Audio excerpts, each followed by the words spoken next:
Hello everybody, what is going on? And welcome back to the Road to Glory career mode. I hope that you are all doing well. Our first game of today is up against Liverpool and we will head off into that momentarily. But before we do, I want to show you what we have in store today. We've got some cup football coming your way. Liverpool the first game, followed by Arsenal in the round of 32 in the FA Cup. And then it's the semi-final second leg against Chelsea. A place in the Carabao Cup final awaits. We have a 2-0 lead in the first leg. So I'd like to say that we're already through, but we've still got a job to do. And the treble could be on this season. We're in the Premier League race still for the title. The FA Cup, if we beat Arsenal today, we'll head through to, is that the quarterfinals? Or no, it's the one before the quarterfinals. If we beat Arsenal, it's the round of 16 we'll go through to.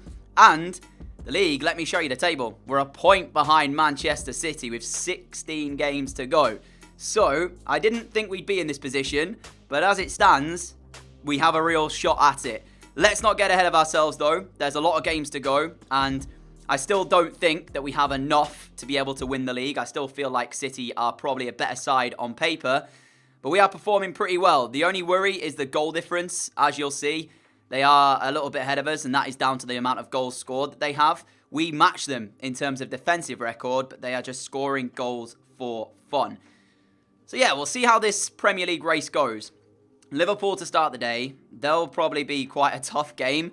And I actually forgot as well to mention, we've got Newcastle following the Liverpool game, and then we'll have the 2 cup games. So that's the plan of action. 4 live games for you, and we'll see how we do in all 4 of them. I want to say a thank you for the support shown on the last video. As I'm recording this, there was no dislikes and over 200 likes. So thank you so much for that.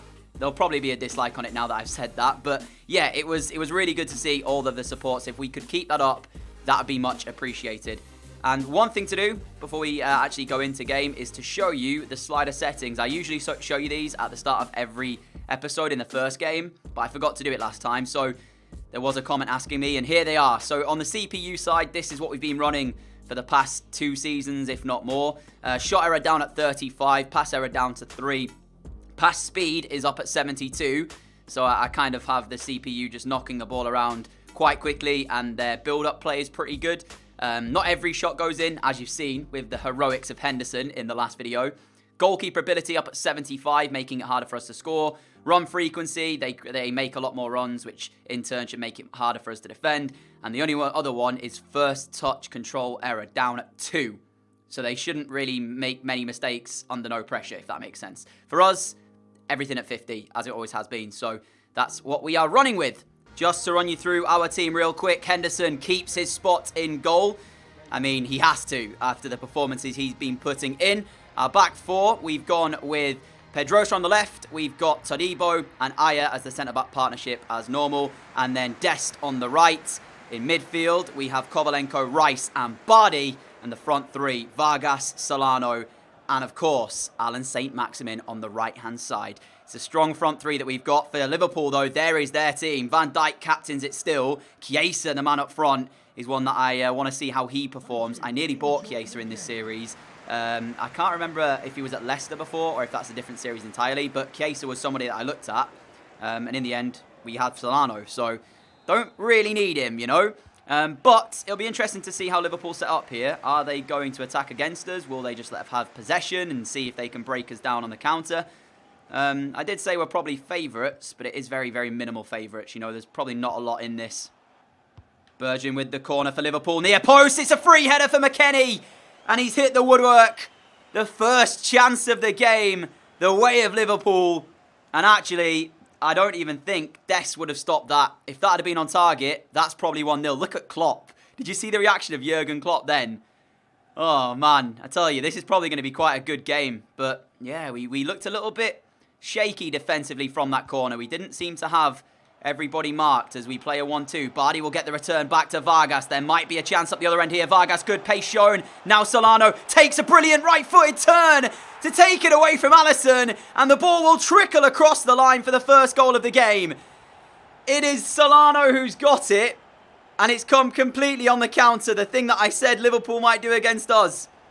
And I tell you what, this is quality. Because at first, Alisson had it covered. Solano had to take this touch away. There. He's got to turn the other way, because if he turns the opposite side, he runs straight into Alisson. That is a little bit of sensational play from our striker. He even goes through the legs of the goalkeeper as well to make it worse for Liverpool. And we lead at the New Lawn. McKennie for Liverpool. Skips past the challenge of Kovalenko, and he's hit the woodwork again. He hit the post with a header in the first half, and now he's just hit the crossbar with a shot in the second. It has not been his day in front of goal, Weston McKennie. And are we going to counter-attack again from... Oh, no, because Dest takes a heavy touch. McKennie in towards the feet of Talisca. The ball through to Barella, and that is a top save again by one Dean Henderson. Klopp can't believe it. He thinks his side should be level. And in fairness, maybe so. Look at the space here for Kovalenko. Rice with the ball through. And Kovalenko doesn't need a second invitation when you give him space and time like that. 2-0 Forest Green, and that is the win secured, surely. And Liverpool have been very good in this second half. I've got to give them credit where it's due. They've penned us in, really. And that's the first sight that we've had. And I'm so glad it fell the way of our captain. Credit as well to Ayoze Perez here for getting out of the way of that strike. You don't save those, though. Right in the bottom corner. And that's the form that he's in. Solano got his 14th of the season in the first half. Kovalenko's got his 14th of the season in the second. And we are headed to a big 3 points. And there is the full-time whistle. The result is secured. 2-0 the final score. The goals coming from Solano and Kovalenko. And now we move on to, I think, is it Newcastle in the Premier League before the Arsenal game in the Cup? So yeah, Newcastle, who all in all can sometimes be a bit of a tricky game.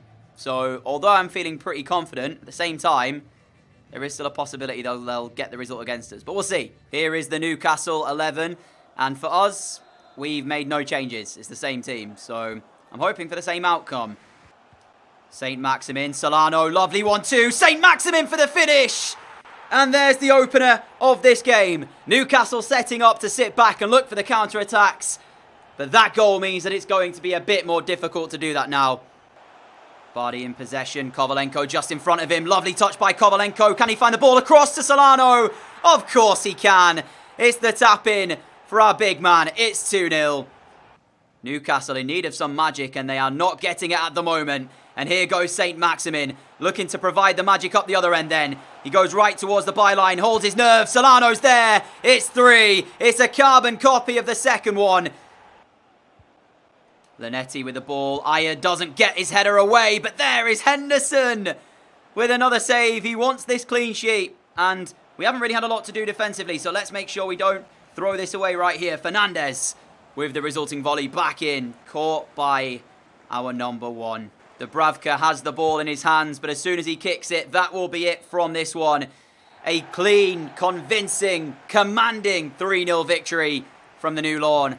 And that is what we want to be seeing if we want to remain in this title race. I imagine that City will have matched us. They certainly did after the Liverpool game. So I imagine they'll have done the same thing here. But now it's a break away from Premier League football for our last 2 games of the day. First up, Arsenal in the FA Cup. And then, of course, our second leg semi-final. 3rd home game in a row for us, as our side is on your screen just there. Quite a few changes for this one. 1 or 2 down to fitness reasons. Other ones just to get some other players involved. For Arsenal, though, this is their team. And Bernd Leno is in goal. Pepe on the right, Saka on the left, and Nketiah up front. It's Pepe, Saka, and Nketiah, the 3 that I'm looking at as probably their best players in sort of their midfield attacking areas. And then, of course, Kimpembe at the back, solid central defender. But with a bit of a weaker side that we have named here, maybe this will be quite a tough test for us. And Nketiah trying to work the space for a shot. He does get his shot away, and Moore will make the save. So, first corner for us to defend of this game. And it'll be Pepe to take it. We need to make sure we don't give them a goal here. Kovalenko is there with the interception and the touch to take it away. He needs Perez to give him a rondo in front of him, which hasn't come. Look at Kovalenko doing all this on his own. Where is the run from Ayoze Perez? I mean, full credit to Victor Kovalenko here, because he has ran nearly the full length of the pitch. The ball will rebound for Vargas. And we have gone 1-0 in front. Where was the support for Kovalenko, though? That's why Perez hasn't had more of a starting role in the team this year. Alongside with Solano doing so well. But, like, the run is just not there from him. And, yeah, Kovalenko had to do that completely on his own. Nearly gets the first shot away. Blocked well. But then nobody picks up Vargas. El Neni with the ball straight through. And Nketiah gives chase. And, well, there's no stopping that. That seemed to just... I don't even know. I don't even know. The speed he hit that shot was insane. It's like the ball had a magnet and it was just towards the net. It's not great defending, don't get me wrong. We gave them the ball through. But then Eddie Nketiah, he caught that so sweetly. Wow. Moore doesn't stand a chance. 12 minutes to play. We've made 2 changes as well. Solano is on. He plays a 1-2 with El Ghazi, who can run into Arsenal's penalty area. Back to Solano! First touch to play the ball through. Second to score. This man is unstoppable when he's playing well. And it's 2-1. It's a massive goal as well because we've not played well in this second half. But Solano, straight off the bench, involved straight away. And that is what he does. The other change as well. Kovalenko has gone off and Bardi has come on for him. We made an earlier change alongside that with El Ghazi coming on for on the right-hand side. Who was playing on the right? De La Vega. That was it. So yeah, all 3 of our substitutes have now been made. I'm not sure for Arsenal. They took off Nketiah about 65 minutes. I'm not sure that was the right decision because he's played quite well for them actually. And he was a threat up front. He was making some good runs, and when he got into those positions, you saw the finish that he had. So, yeah, I'm not sure that was the best decision. Lacerda to Solano, first time again. Everything he does just seems to turn to goals. And that was a really strange finish as well. I'm not sure how this goes past Leno. It didn't look like it was in the corner. It seemed like it had gone into a central position of the goal. I'm not quite sure. Let's have another look at this. Godfrey's ball into the feet of Lacerda. Yeah, it's not in the corner. I think Leno should save that. Is there just movement on the ball and that's what catches him out? I don't know. Maybe it's the first time shot that Leno's not expecting, but for the second time... In fact, I think Solano largely has had about 5 touches of the ball and 2 of them were shots for goals. So there you go. That is what I would call a clinical striker. Full time, 3-1 scoreline is enough to send us through in the FA Cup. The fans love it. And we might well be on our way to a Carabao Cup final with our very next game up against Chelsea. I'll see you for it in just a moment. Here we go then. We've basically got 1 foot in that final. And now it's time to send the second foot through. I hope that analogy made sense. Anyway, with that 2-goal advantage that we've got, we are now needing to just make sure we don't make any mistakes here tonight. And we are into the final. Chelsea made a new signing, Serge Gnabry, like £50 million or something. I'm not sure if he started the game. I showed you the team there. You guys probably saw. But I wasn't paying much attention. So yeah, we'll see if he has started the game. Solano already looking for an early chance. I'm looking to see who's in the penalty area at the moment. Nobody just yet. Solano, though, says, forget that. I'll just go all the way through myself then. And the first save of the game comes from Kepa. Strong stuff, that, from our number 9. Chelsea really need to watch out for the runners off the ball. And here is St. Maximin towards the byline. Across the face of goal. Solano for the tap-in. Stays out. Kepa, it was straight at him. But he was quick in his reactions to make the save.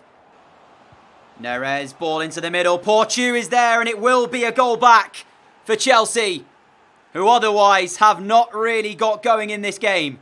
But that goal makes this a whole different story now. And I'm slightly disappointed in Henderson. And I've got no right to be because he has been phenomenal as of late. But there he should have read that he needed to collect the ball before Porteau. And I was going to give us a lot of credit because the performance so far has been phenomenal. We've dictated the play throughout this entire match. And all of a sudden, 1 goal changes the entire dynamic. Seconds to go. And there it is then. We lost on the night by 1-0 in what was a very tense, nervy ending to that game. As soon as Chelsea scored, we started to take poor first touches. Some of our passes were going astray, but we got there in the end.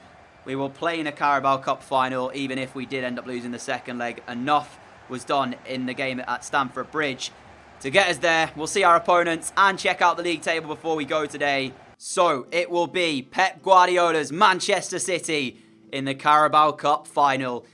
They beat Villa 5-0 on aggregate. needless to say, I don't think we're favourites for that final, but we'll try and see if we can win ourselves a Carabao Cup trophy. We're also fighting with City for the league title as well, and here is the league table as we end off the day. Still just a point behind them. Spurs still only 3 behind us. Chelsea have moved up ahead of Liverpool into 4th place, and with 14 league games to go, it's anybody's to take at this point. Do remember, though, the goal difference. However, we have now got the best defensive record in the league. We have not conceded a goal today in the Premier League, which is a massive bonus for us. And I thought we'd take a quick look as well at how Real Madrid are performing in La Liga with one Diego Lopez in their team, who, as you know, has not been playing in the Champions League for them. So let's see if they are top of the La Liga. They are not. They're 6 behind Barca, who have won every single game so far. Interesting. Maybe Lopez will be returning a lot sooner than we first thought. And that would be great, wouldn't it? We actually still are in the FA Cup, so I should have checked to see who we've got in the next round of that. And then I wanted to check out and see the goal stats of Solano and Kovalenko, because between the two of them, they actually have more goals together than the rest of our team. Okay, the draw for the round 5 has not been made. But yeah, like I said, that's quite incredible when you think about that for a second. When you look at the stats, goals-wise, Solano and Kovalenko, between them, 34, right? The next bunch of players, Saint Maximin with 8, Vargas with 4 takes us to 12, Lacerda's 4 makes it 16, I believe, if my maths is correct. 19 with Perez's goals added on. Then another 3 takes us to 22, 24 with El Ghazi, 25, 26, 27, 28, 29. So between the two of them, Solano and Kovalenko, they've got 5 more goals than the rest of our squad put together. Safe to say they are the 2 players that are carrying us right now. And I love every minute of it. For appearances, Dest is the most appearances in the team. 7.3 average rating as well. Still such a good fullback for us. Kovalenko, 7.9 average rating. 8.1 in the Premier League as an average rating. And the same for Solano. That doesn't tell you the whole story. I don't know. Even Saint Maximin with an 8. Yo, we should have like 4 or 5 players in the team of the season at the end of the year. If we don't, then it's just ridiculous. Abdelhamid is out on loan. He's gone to Lazio, of course. I believe he was already growing 2 overalls before he left. I don't think he'll play a single game. The 3 performances came in the pre-season tour. He played a few times for us as well in the Premier League. All in all, the whole loan system needs a revamp. That's one reason why I don't generally loan that many players out. I mean, I know I've got a lot out on loan here, but that was just something that I wanted to test. But if it did work properly, we'd be loaning out a heck of a lot more, you know, and get them some game time. That's the big thing, right? Anyways, that brings today's episode to a close. A massive thank you for watching. If you have enjoyed it, a like would be greatly appreciated. Thank you for your continued support on the channel. And I appreciate all of the likes, the comments, and everything you guys leave. Until next time, have a great day, have a great evening, stay safe. If you are new around here and like what you see, hit that subscribe button and help me get one step closer to the magic number of 100,000. Until next time, adios!